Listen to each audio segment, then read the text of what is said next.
tous tes enfants sont adultes et tu es peut-être grand-père, grand-mère, voire arrière.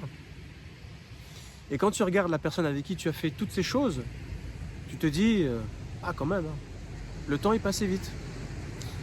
Mais qu'en est-il resté de cet amour? Comment a-t-il évolué? C'est une bonne question à se poser.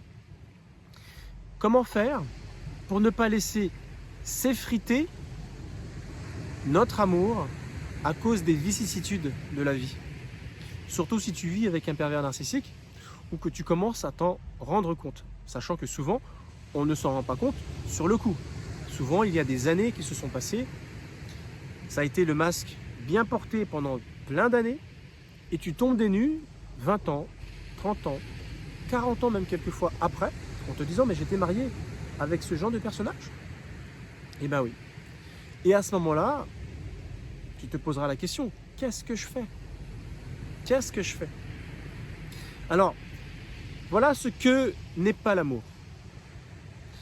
Si tu t'es marié par rapport au statut social, au niveau de vie, par rapport à l'argent de ton compagnon, de ta compagne, ce n'est pas de l'amour, c'est du profit. Il ne faut pas confondre.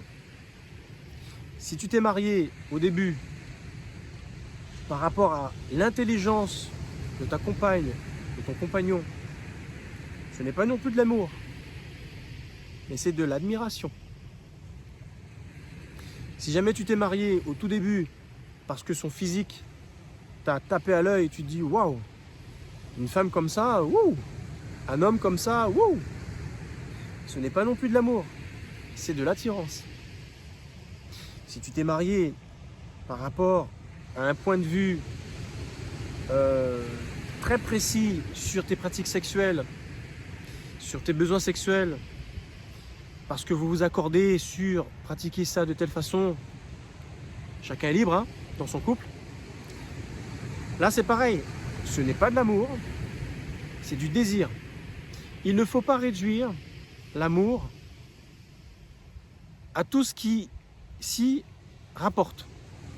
L'amour est beaucoup plus que cela, l'amour avec un grand A. On ne peut pas réduire l'amour parce que l'amour, c'est quelque chose en temps normal qui ne réclame pas un retour. Donc à partir du moment où il y a un centre d'intérêt, un échange, moi j'ai besoin de ça, ah bon? Bah moi j'ai besoin de ça, ok d'accord, bah on fait un compromis. Ce n'est pas de l'amour, c'est un profit l'un de l'autre. Peu importe la transaction.